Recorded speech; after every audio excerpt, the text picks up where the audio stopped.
Que el Señor los bendiga, iglesia. Estamos iniciando una nueva temporada de mensajes titulada La Iglesia y el Progresismo. Vamos a estar estudiando 6 mensajes acerca de este importante tema y vamos a estar descubriendo y profundizando cómo nuestra sociedad está enferma. Vivimos en una sociedad enferma. Vivimos en un mundo caído donde la iglesia ha sido puesta en este lugar para discipular y ser la luz y la sal del mundo en este lugar. Por eso hemos titulado esta serie La Iglesia y el Progresismo, porque vamos a estar descubriendo cuál es la postura de la iglesia delante de una sociedad progresista, delante de tanto cambio social, delante de tanto machismo, de tanto feminismo, delante de tanta ideología de género, igualdad de género, transgénero, etc. Entonces, por favor, acompáñennos a este nuevo nueva temporada de estudio bíblico. Y hoy día el título para nuestro mensaje es simplemente La Iglesia y el Progresismo. Este es el primer título, ¿no es cierto? El primer mensaje que vamos a estar profundizando. Así que primero descubramos qué es lo que es el progresismo. Se le llama progresismo a los distintos movimientos políticos, filosóficos y sociales. El progresismo es la defensa de los derechos civiles de igualdad, libertad y justicia. Este término está fuertemente vinculado con las luchas de diversas disciplinas sociales contemporáneas como legalización libre, sexodiversidad, comunismo, antirreligión, etc. El progresismo tiene su origen en el Imperio griego, heredándose a través de los tiempos y de los siglos. En los primeros siglos nosotros vemos progresismo también en el oscurantismo y en las reformas. Siempre ha existido el progresismo, un gran enemigo de la iglesia. El progresismo toma su fuerza en la Revolución Francesa de 1789, en la que el pueblo francés derrocó la monarquía absolutista. Aquí se hizo la primera Declaración Universal de los Derechos Humanos. Aquí fueron donde nacieron los derechos humanos. El progresismo no es más que una revolución liberal. El progresismo es liberalismo. Es un gran enemigo de la iglesia. Su principal planteamiento tiene que ver con la necesidad de que el Estado garantice la igualdad de condiciones sociales y económicas en un país. El Estado tiene todo el poder. Ese es el final del progresismo, que el Estado, que el gobierno controle y gobierne a una nación, incluyendo a la iglesia. El progresismo persigue una sociedad no religiosa, es decir, que la iglesia y las instituciones espirituales existan al margen, es decir, apartadas de todo tipo de ley política social, y de alguna manera el progresismo quiere empujar, resistirse a la autoridad espiritual del Evangelio y ponerla en una esquina y decir: la iglesia no tiene voto. El progresismo plantea la necesidad de cambios constantes en la sociedad. El progresismo dice: no estamos contentos con lo que tenemos, queremos cambiar, cambio de constitución, me cambio de identidad, no soy feliz siendo hombre, pues me quiero decidir a cambiarme a ser mujer, etcétera, etcétera. El progresismo cambia y también quiere cambiar las leyes institucionales bíblicas de la iglesia.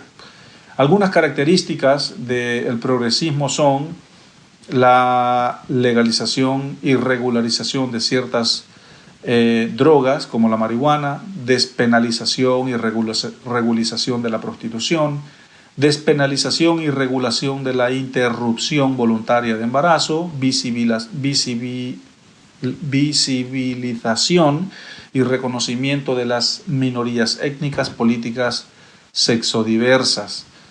El progresismo también apoya la regulación económica que apunte hacia un desarrollo ecológicamente sustentable.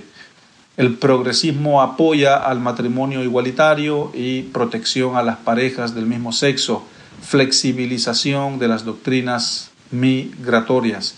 Entonces, en términos generales, el progresismo es un movimiento de revolución liberal. El progresismo es el libertinaje en el cual nuestra sociedad hoy en el 2023 está siendo sumergida con la tecnología, en las leyes políticas, en las leyes sociales, y todo el mundo quiere cambiar. Nadie está tranquilo, nadie está conforme con lo que ya está escrito. El matrimonio no funciona, el matrimonio tiene que ser cambiado, los roles tienen que ser cambiados, las leyes tienen que ser cambiadas, los sexos, los géneros tienen que ser cambiados, todo tiene que cambiar, todo tiene que ser libre. No hay más leyes que frinjan, ¿no es cierto?, lo que es la prostitución, la pedofilia, el aborto, libre, todo libre, drogas, libre, todo libre. Y ese es un gran enemigo para la iglesia, porque la iglesia ha sido puesta aquí en la tierra para ser la luz y la sal de las naciones. Y va a llegar un momento en el que el progresismo va a chocar con la iglesia. Va a chocar con la iglesia porque la verdad de la palabra, la sana doctrina, no cambia. Es un error pensar y decir de que existe la iglesia moderna y la iglesia actual, la iglesia antigua y la iglesia actual, la iglesia antigua y la iglesia moderna. No existe la iglesia moderna ni tampoco la iglesia antigua. El mismo espíritu, la misma doctrina, la misma palabra, la misma predicación, la misma comisión es lo que se ha predicado desde el primer siglo. Lo que cambia es la sociedad, lo que cambia son los tiempos, lo que cambia son los siglos, lo que cambia son los gobiernos, lo que cambia son los años y los días. Pero la verdad del Evangelio, la verdad de la luz, ¿no es cierto?, de la palabra y su sana doctrina no cambia. Ha sido la misma desde el inicio hasta el final, porque es la palabra de Dios que fue inspirada para todos los tiempos, tanto para el primer siglo como para el siglo XXI. Y si entramos al siglo XXII y XXIII, también la palabra de Dios ha sido diseñada para esos tiempos.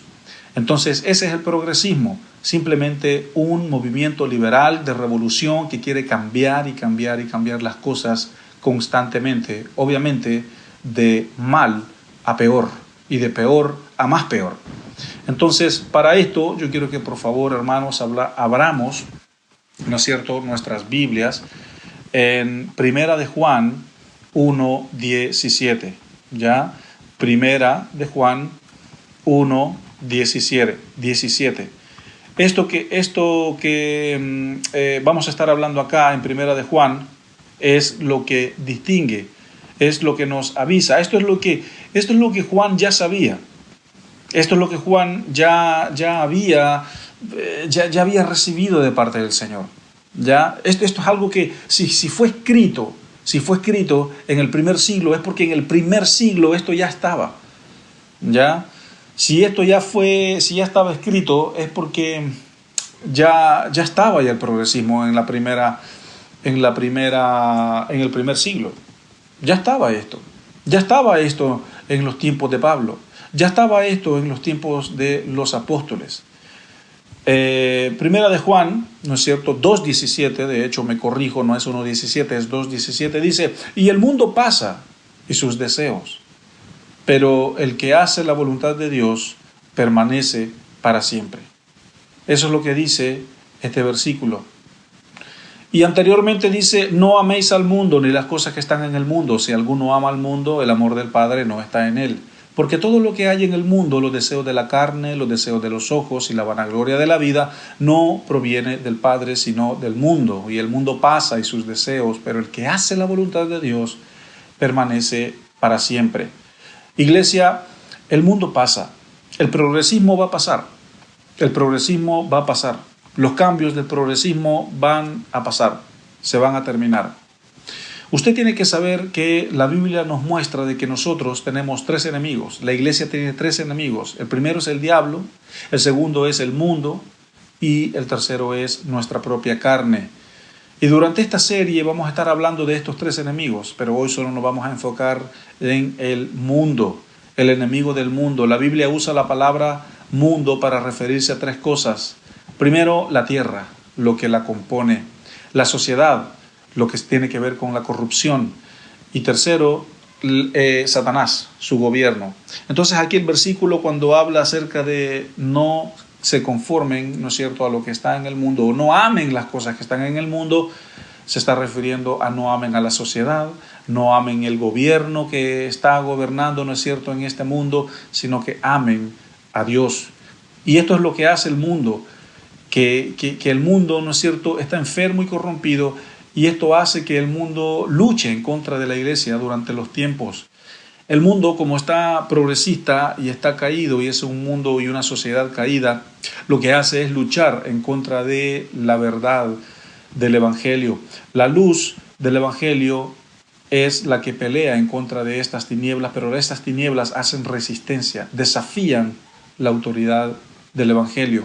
Pero el Evangelio es más grande que todas estas cosas. Las características de nuestra sociedad hoy en día son una sociedad rápida, muy rápida, una sociedad consumista, hay mucho consumismo, necesito dinero para gastar. Una sociedad sin valores, no hay principios, nadie ora antes de comer, nadie ora antes de levantarse, no hay valores de respeto, todo el mundo anda enojado, todo el mundo anda estresado, todo el mundo le responde mal al otro, todo el mundo roba, todo el mundo, no es cierto, vemos muerte, no hay valores, no hay moral. ¿Cuál es la moral del mundo, de nuestra sociedad hoy en día? Bueno, no hay. Vemos cómo las redes sociales se han metido, cómo las redes sociales se han incorporado, ¿no es cierto?, en una sociedad tan progresista donde está llena de inmoralidad. No moralidad, sino inmoralidad. Vemos a una sociedad sin principio de autoridad. Nadie quiere estar bajo autoridad, nadie quiere ser gobernado por una autoridad, nadie quiere estar bajo la autoridad de nadie, todos quieren ser libres, todos quieren ser independientes, todos quieren el libertinaje, todos quieren tomar sus propias decisiones, todos quieren promoverse solos, mandarse solos. Yo soy independiente, yo soy mi propio jefe, yo no estoy metido bajo ninguna autoridad civil, ninguna autoridad de gobierno, ningún ministerio en el gobierno, ya sea en el área de los tres poderes del Estado, ejecutivo, financiero, judicial. No, yo soy mi propio jefe, yo soy independiente, yo tomo mis propias decisiones, y si yo soy así, mucho menos me voy a ir a meter abajo la autoridad del reino, mucho menos yo voy a ir a meterme hacia abajo de la autoridad de Dios, la autoridad de la palabra. Otra característica de nuestra sociedad progresista y enferma es el culto a la tecnología. Vemos mucho humanismo y egoísmo. Vemos también la emotividad, que es una gran prioridad, la prioridad a las emociones. Vemos a una sociedad amargada, una sociedad que anda a la defensiva, y vemos a un mundo caído y a una sociedad caída. Pero el versículo 15 dice: no amen al mundo ni las cosas que están en el mundo. ¿Y qué es lo que hay en el mundo? Esta es nuestra primera pregunta. Honores terrenales, logros intelectuales, prestigio social, toda clase de placeres pecaminosos. En el mundo están estas cosas y nos las ofrece, pero el fin de esto es separarnos de Dios. El mundo me va a ofrecer logros personales, me va a ofrecer éxito. El progresismo me va a ofrecer que yo viva en la libertad, que deje el hecho de estar sujetado a la voluntad de Dios y que viva mi propia voluntad. El mundo odia a Dios, el mundo odia la verdad, el mundo quiere ser libre, el mundo está completamente caído. Entonces, si el mundo odia a Dios y odia, ¿no es cierto?, su ley, nos odia también a nosotros. El mundo odia a la iglesia, y la iglesia está creada y está diseñada para enfrentar este tipo de cosas. Como Jesús fue tentado por el diablo en Mateo 4, del 1 al 9, así también, ¿no es cierto?, el mundo nos tienta a nosotros. El enemigo viene y nos ofrece cosas. Me ofrece: oye, mira, hay un movimiento que se llama progresismo. ¿Por qué no te conviertes en una feminista? ¿Por qué no te conviertes en un machista? ¿Por qué no te conviertes en un hombre jerárquico que no se somete a nadie, sino que él somete a las demás personas? El mundo, ¿no es cierto?, y el enemigo viene y nos dice: escoge el camino del éxito, el camino de los negocios, el camino del dinero, ya, el camino del libertinaje, el camino de no es suficiente la mujer que tienes, la esposa que tienes, anda a encontrar placer en los brazos de otra mujer. Y esas son las ofertas del mundo. Esto fue lo que el enemigo le ofreció a Jesús: te doy todos los reinos, te doy todo esto, si me sigues, si haces mi voluntad, si me adoras. Entonces, esto es lo que el enemigo quiere hacer contigo, esto es lo que el enemigo quiere hacer con la iglesia. Te doy esto, te doy lo otro, pero por favor, no dejes el viejo hombre, no dejes el pecado, no dejes las adicciones, quédate conmigo. Eso es lo que dice el mundo, eso es lo que dice el enemigo. El versículo 16 dice, y todo lo que hay en el mundo no viene de Dios. Hermanos, ¿qué es lo que hay en el mundo? ¿Qué es lo que no viene de Dios? Primero, los deseos de la carne. Los deseos de la carne. Eso es algo del mundo, eso es algo de la sociedad progresista. Lo que mi carne desea, lo que mi condición humana y adánica desean. Los deseos de la carne. Los deseos de los ojos, los deseos, todo lo que toca con la vista lo tiene que comprar. Todo lo que veo lo deseo, todo lo que veo lo codicio. Y allí también entra la envidia. Yo veo que mi prójimo tiene y yo no tengo, entonces algo entró por mis ojos y me siento mal. Después tenemos la vanagloria de la vida, vivir por vanidad, vivir y vivir y vivir por dinero, por mujeres, por cosas, por lugares, pero no vivir por la voluntad de Dios. Este versículo nos muestra claramente que esto es lo que el mundo te da, es lo que el mundo tiene para ofrecerte y no hay más. Los deseos de la carne, los deseos de los ojos, la vanagloria de la vida. A eso se refiere el versículo 16 cuando dicen no amen las cosas que hay en el mundo. Pero tenemos también el versículo 17, que es un versículo muy precioso, y dice, pero todo lo que hay en esta sociedad pasa, todo es pasajero, el mundo tendrá un inicio y tendrá un final. Las modas, las filosofías y todo lo que hemos descrito, incluyendo el progresismo, pasará.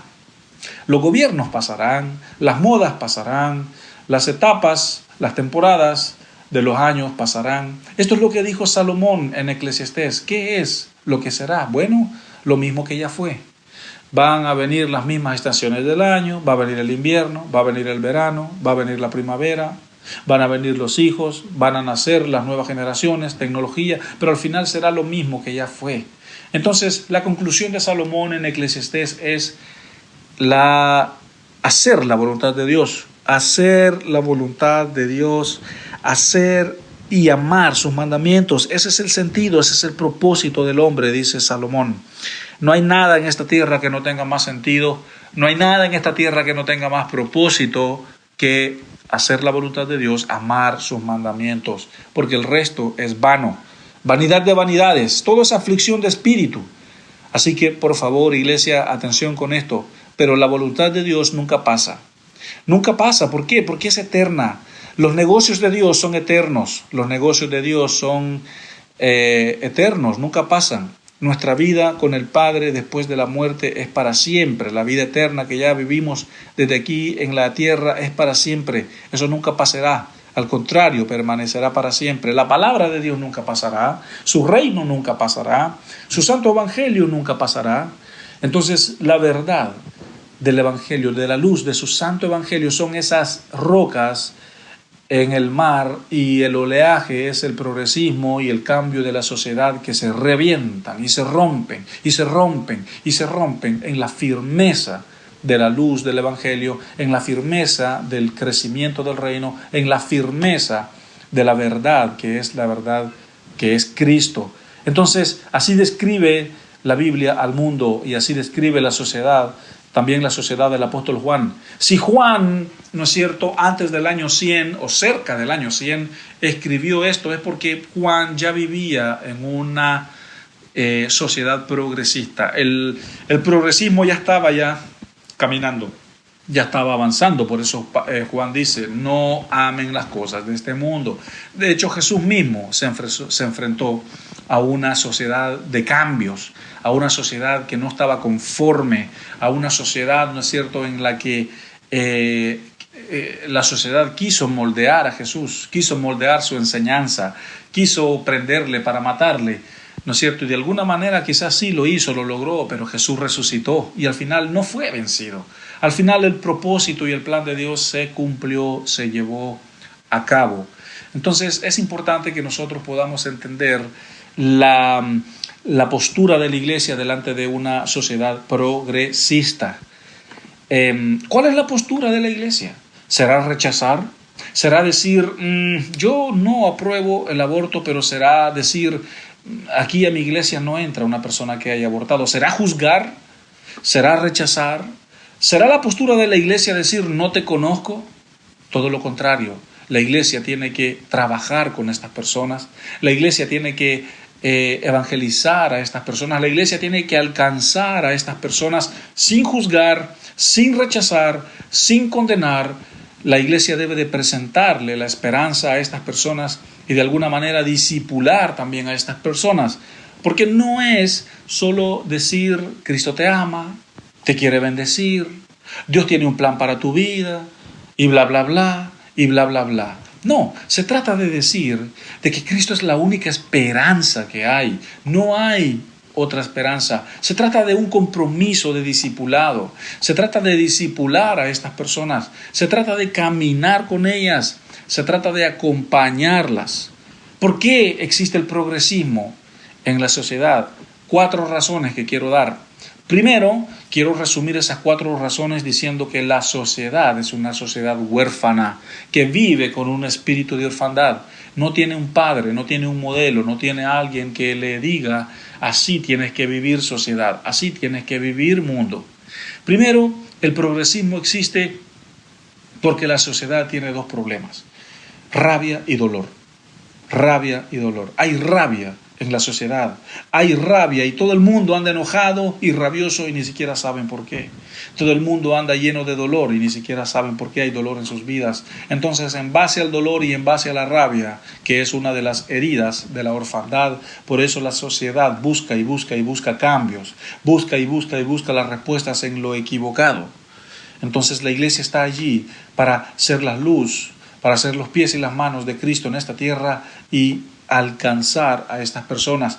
Segunda razón de por qué existe el progresismo: conductas extremas y adicciones. La sociedad tiene patrones de conducta extremos. Vemos a gente, ¿no es cierto?, practicando eutanasia. Gente que dice ya no hay esperanza, entonces yo me practico la eutanasia. Esa es una conducta extrema de falta de esperanza. Las adicciones, por eso existen las adicciones a las drogas, al alcohol, a la prostitución, a la pornografía, la adicción al trabajo. Por eso existen las adicciones a la comida. Adicciones, porque estas son conductas de la sociedad, de una sociedad huérfana, de una sociedad completamente vacía. El tercer síntoma de por qué hay o está el progresismo en una sociedad es la sensación de pérdida y vacío. Nadie tiene sentido de pertenencia. Una persona puede tener muchos bienes, puede tener empresas, puede tener dinero, puede tener terrenos, puede tener los mejores vehículos que hay, pero aún así en su corazón no hay sensación de pertenencia, no hay sentido de propiedad. Lo que hay es todo lo contrario, sensación de pérdida y de vacío. Sensación de vacío. ¿Por qué? Porque no está lo único que llena, que es Jesús. Jesús es el único que puede llenar nuestras vidas y eso es orfandad. La sociedad está huérfana, no tiene padre y anda buscando, ¿no es cierto?, cambiar en plataformas de rebeldía. 4. Una identidad distorsionada. Nuestra sociedad hoy en día tiene una distorsionalidad de identidad. La identidad está torcida, la identidad está manchada. La identidad de la sociedad hoy en día está completamente distorsionada. Entonces no se sabe cuál es la identidad y por eso la sociedad ha puesto su identidad en el progresismo, en el cambio. No estoy conforme con esto, entonces hago esto otro. No estoy conforme con mi género, entonces me lo cambio. No estoy conforme con mi marido, entonces lo cambio. No estoy conforme con esto. Entonces, una identidad distorsionada. Esos son los 4 elementos del progresismo, del por qué el progresismo. ¿Por qué hay progresismo en nuestra sociedad? Entonces, para entrar a nuestra conclusión, para entrar a nuestra aplicación, ¿no es cierto?, hemos dicho que el progresismo es un movimiento revolucionario liberal. Entonces, hay muchas iglesias hoy en día que están siendo arrastradas por este movimiento y el machismo y el feminismo y la ideología se está metiendo adentro de la iglesia y los principios se están transando, los principios se están entregando, las perlas se le están entregando, ¿no es cierto?, al fango, al lodo, se están dejando caer, los estándares están siendo empujados. Entonces, hermanos, es importante que nosotros entendamos nuestra postura. Es importante que nosotros entendamos cuál es nuestra posición delante de estas cosas. Así que esta es la iglesia y el progresismo. Este es nuestro primer mensaje. Ya no amar al mundo ni las cosas que están en el mundo. ¿Por qué? Porque hay rabia y dolor, conductas extremas, y eso lleva a las adicciones, sensación de pérdida y vacío y una identidad distorsionada. Iglesia, en Cristo está nuestra identidad. En Cristo en nosotros se termina la sensación de pérdida y de vacío, porque Él es nuestro Padre y tenemos que vivir una vida sometida a su voluntad, no hacer mi voluntad, sino su voluntad. Y la iglesia fue diseñada para estos tiempos. La iglesia ha sido diseñada también para sufrir. El santo evangelio y la sana doctrina son suficientes para sanar, para restaurar y para permanecer en tiempos progresistas, en tiempos de que la sociedad va a empezar a perseguir y a perseguir también a la cristiandad. Pero nuestro llamado es permanecer, nuestro llamado es vivir bajo la voluntad de Dios, nuestro llamado ha sido permanecer en estos tiempos en obediencia, en santidad, bajo la palabra de Dios, la autoridad de la Escritura, a través de la comunión de la iglesia, ¿no es cierto?, o a través de la comunión de nuestras bases misioneras o jucumeras. Así que de eso se trata, de permanecer en la verdad. Pero para permanecer en la verdad se necesita una vida gobernada por Cristo y guiada por el Espíritu Santo. Es importante que nosotros vivamos nuestra vida en el Espíritu, bajo la guianza del Espíritu. Que mis hijos sean guiados por el Espíritu, que mi hogar sea guiado por el Espíritu, que mi matrimonio sea guiado por el Espíritu. Y es tiempo de sembrar valores, tiempo de sembrar principios adentro del hogar. La educación adentro del hogar es importante, porque lo demás no es educación, lo demás es complicado para nuestros hijos, para las futuras generaciones. La educación inicia en el hogar, la educación inicia en la oración inicia en la intercesión, la educación inicia en la intimidad con Dios, la educación inicia en la disciplina del estudio bíblico, la educación está en Dios. Entonces esa es la clave para resistir a una sociedad progresista. Hermanos, oremos para terminar y nos estaremos viendo en nuestro próximo mensaje. Señor, yo oro por la iglesia. Oro para que tú levantes a tu iglesia y la levantes, Señor, en fe. La levantes, Señor, con fuerza. Que el Espíritu Santo pueda investir de poder, que pueda empoderar a la iglesia, para que la iglesia permanezca delante de una sociedad progresista y para que la iglesia también gane terreno y extienda el reino de los cielos en una sociedad tan difícil y tan complicada y tan caída. Señor, eres bueno, eres fiel y creemos y descansamos en tu voluntad. Ayúdanos a permanecer en tiempos oscuros y extraños con nuestra sociedad caída y progresista. Queremos no amar las cosas que están en el mundo, queremos hacer tu voluntad y permanecer en ella para siempre. En el nombre de Jesús, bendice, Señor, y edifica y afirma a Iglesia Bíblica Cristiana aquí en Pichilemu, en Jucún, Pichilemu, en Chile. Te amamos en el nombre de Jesús. Amén. Hermanos, nos vemos en nuestro próximo mensaje de la Iglesia y el progresismo. Que el Señor les bendiga. Recuerda suscribirte a nuestro canal y activa las notificaciones para que no te pierdas ninguno de nuestros sermones.